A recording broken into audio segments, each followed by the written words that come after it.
Oi, meu nome é Amanda Joanita Vance, sou aluna de Pedagogia do Polo de Itápolis, da Universidade da Univesp, e estou cursando o 7º semestre e hoje vamos apresentar o trabalho de conclusão de curso. Meu nome é Maida Luciana Mâncio e hoje vou fazer com a Amanda o trabalho de conclusão de curso, a apresentação. Eu também estou no 7º semestre da Univesp, cursando a Pedagogia, e o nosso título do trabalho é Inclusão Escolar da Criança com Espectro Autista. O transtorno de espectro autista é uma disfunção neurológica que se manifesta muito cedo e pode ser diagnosticado antes dos 3 anos de idade. Os problemas causados por ele envolvem a socialização, a comunicação e o comportamento. O diagnóstico precoce e a intervenção por meio de uma equipe multidisciplinar pode mudar a vida dessas crianças. Segundo Silva, muitas delas são diagnosticadas somente quando começam a frequentar a escola e os diagnósticos tardios atrapalham a aquisição da aprendizagem. O diagnóstico precoce é fundamental, pois nos 3 primeiros anos de vida, a plasticidade cerebral é maior e fará com que o cérebro se reorganize para novas aprendizagens. O trabalho evidencia a importância da escola inclusiva. Os professores e a família da criança com TEA são fundamentais para que ela tenha uma maior flexibilidade, deixando-se de interferir em sua sociabilidade, fazendo com que essa criança obtenha independência e aprenda a viver em sociedade. A inclusão se dá quando a criança é incluída no ensino com professores preparados e especializados, com adaptações adequadas, uma rotina bem estruturada e com oportunidades de interação com outras crianças. Sendo um tema recente de extrema importância, é importante que a criança com TEA tenha os seus direitos garantidos. Neste estudo, destacamos as reais necessidades e dificuldades que a criança com autismo tem. A inclusão, a escola e a necessidade do apoio da família para que essas crianças se desenvolvam e consigam viver em sociedade. A palavra autismo deriva do grego autos, que significa voltar-se para si mesmo, e conforme Grandin Panic, foi usada pela primeira vez em 1911 por Eugen Leibniz, e deriva de uma pessoa esquizofrênica acometida de isolamento social. As primeiras discussões sobre o autismo surgiram em 1943, quando Leo Kanner propôs um artigo sobre o tema. Este artigo, de acordo com Grandin e Panic, trazia um estudo de caso em que 11 crianças que apresentavam um conjunto de sintomas relacionados ao autismo encontraram semelhanças entre os pais e seus pacientes, constatando que esses comportamentos poderiam ter origem biológica. No entanto, em 1949, ele mudou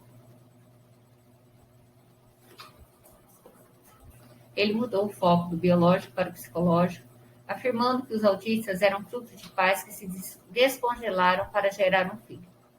Beckley publicou um livro denominado A Fortaleza Vazia, popularizando então o termo mãe geladeira. Isso ocorria pelo fato de um dos pais não querer que a criança existisse, associando os transtornos e patologias mentais infantis como uma maternidade ruim. Lopes nos traz que no decorrer de toda a história do autismo existiu uma superexposição das famílias das crianças autistas, em especial da mãe, sendo as mães fundamentais na história do autismo, sempre lutando por políticas públicas e direitos básicos para os autistas. Os primeiros diagnósticos surgiram por meio de relatos maternos nas décadas de 40 e 50, quando poucos profissionais entendiam sobre o estudo, sempre o associando à má maternidade. Na primeira edição do Manual de Diagnósticos de Estatísticos e Transtornos Mentais, a palavra autismo aparecia descrevendo sintomas de esquizofrenia. Na sua segunda edição, já não trazia menção sobre o autismo. E na terceira edição, em 1980, ele listava o autismo infantil na categoria de transtornos globais do desenvolvimento, mudando a cada edição do DSM. Apenas em 1994, o autismo foi posicionado como um espectro onde, conforme Grandin e Panic, a comunidade médica começou a atribuir esse novo diagnóstico a uma série de comportamentos familiares. Atualmente, o DSM-5 caracteriza o autismo como um transtorno de neurodesenvolvimento caracterizado pelo déficit persistente da comunicação e interação social, em vários contextos, como déficits na reciprocidade social, em comportamentos não verbais da comunicação, usados para interação social e em habilidades para desenvolver, manter e compreender relacionamentos. E para que ocorra o diagnóstico, é necessário a presença de padrões isolados e repetitivos do comportamento, atividades e interesses.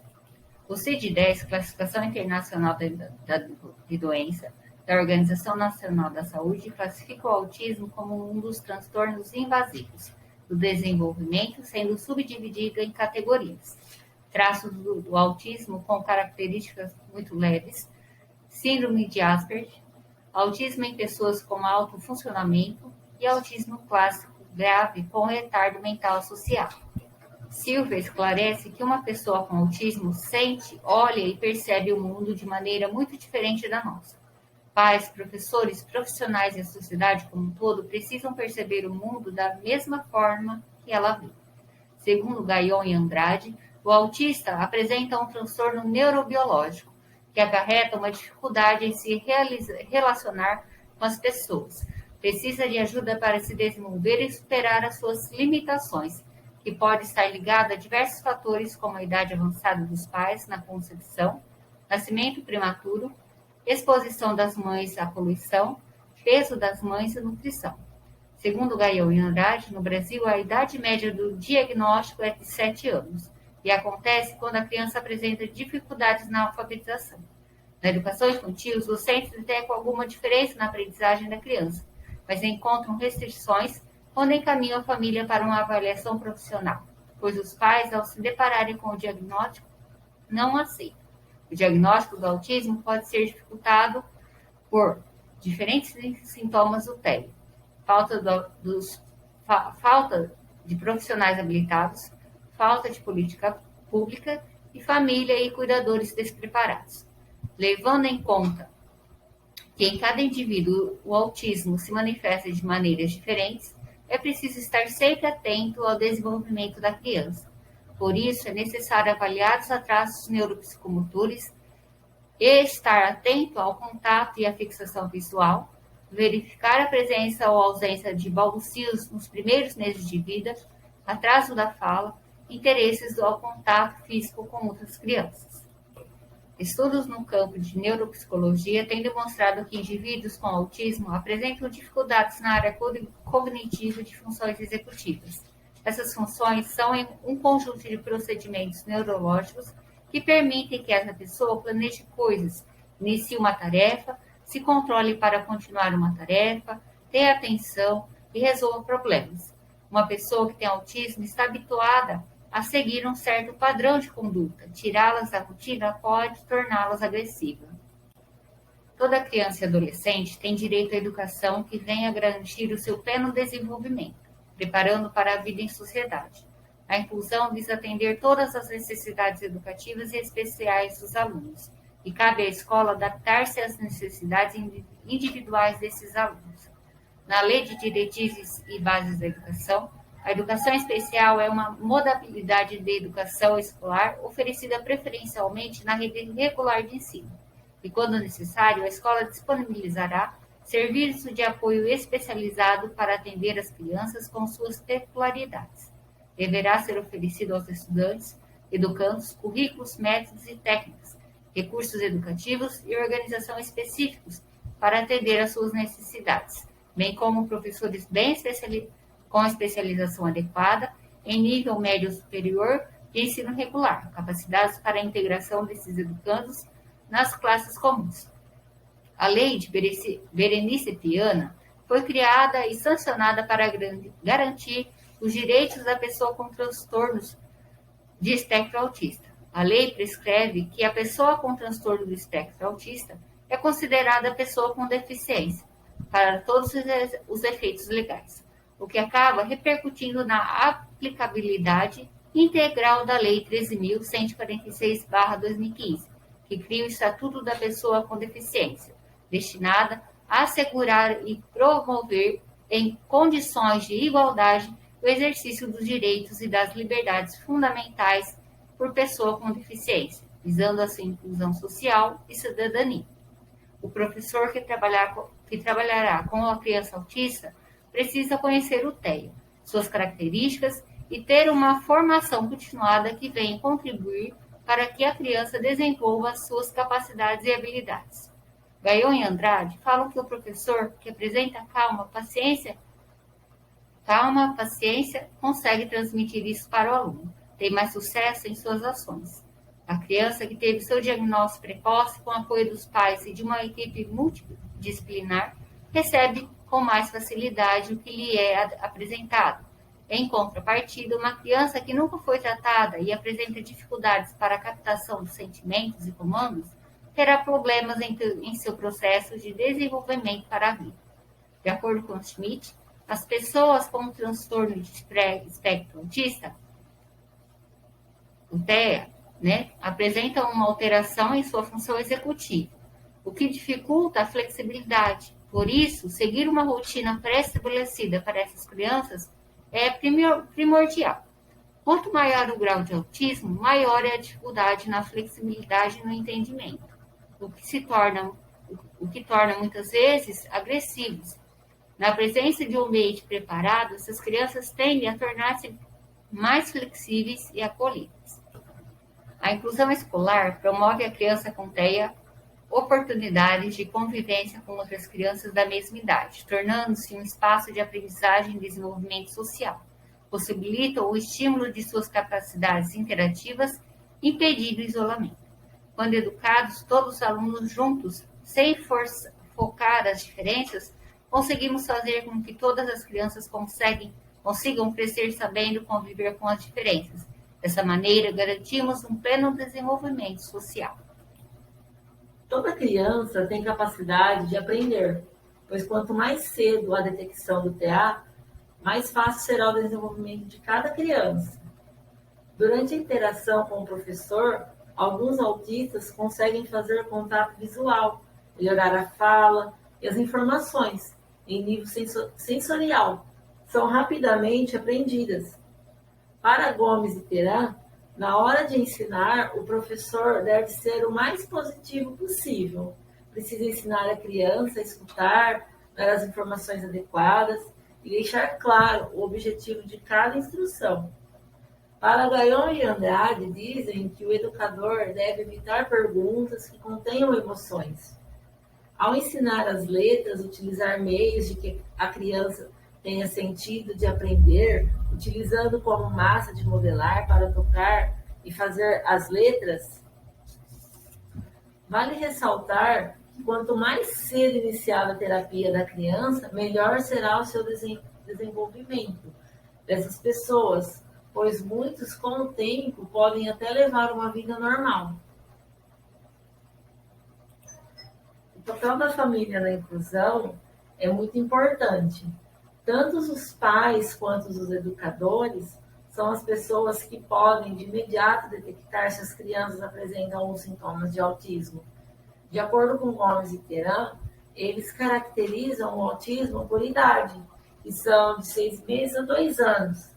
A criança não sorri, nem estica os braços quando sua mãe vai levantá-lo, chora, ri constantemente, sem razão. E entre 3 e 5 anos, a criança passa muito tempo sozinha, não aceita mudanças, tudo precisa ficar no mesmo lugar, sente-se mal com a presença dos outros. Os autistas demoram mais a se apegar com as outras pessoas, mas também eles possuem a capacidade de demonstrar mais afeto. De acordo com Gaion e Andrade, conviver com uma criança acarreta uma série de dificuldades, especialmente no quesito emocional. Portanto, o auxílio de um profissional para ajudar é fundamental. A família precisa estar unida e acreditar não ter culpa e nem se sentir frustrada por ter um autista dentro do seu seio familiar. vale muito poder comunicar-se com outras famílias que possuem autistas em seu meio, compartilhar as atividades e ver que, apesar de alguns cuidados, a vida pode seguir normalmente. A metodologia que nós utilizamos foi que, durante nossa vida acadêmica, foi possível observar que o número de crianças autistas é bem crescente e que, por essa razão, fomos buscar alguns livros, artigos, para entender mais sobre esse tema tão complexo. Utilizamos para debate a bibliografia de autores, Grandin, Panet, Silva.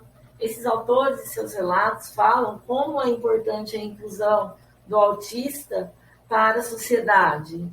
E se o diagnóstico for precoce, como os autistas leves, eles podem levar uma vida normal com a sociedade, a escola, como qualquer outra pessoa. E o resultado que obtivemos em discussão foi que as crianças que possuem transtorno do espectro autista devem ter um aporte educacional de profissionais aptos para colaborar com a sua aprendizagem.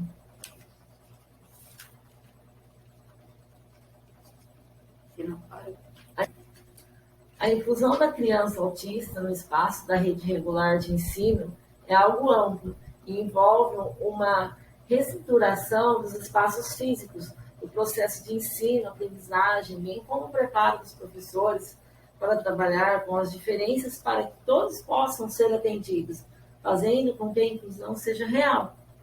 Para efetuarmos um diagnóstico precoce, é preciso, além do conhecimento, dar suporte aos pais e fazê-los entender que quanto mais cedo a criança tem o diagnóstico, melhor será o aprendizado.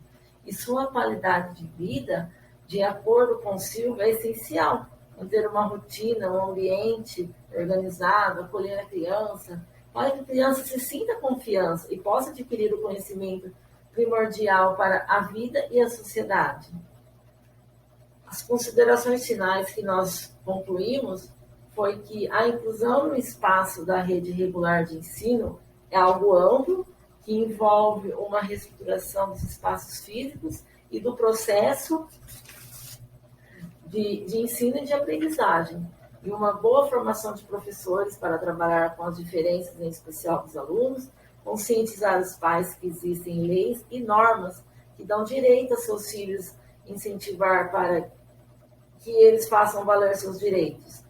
Que a educação do autista ocorre para torná-los independentes, aptos a viver em sociedade, e que todas as crianças têm a capacidade de aprender, e o indivíduo autista, que é bem assessorado, tem os seus direitos preservados e pode aprender os padrões e comportamentos aceitos pela cultura, exercitar sua cidadania, adquirir seus conhecimentos e se integrar de maneira bastante satisfatória à sociedade.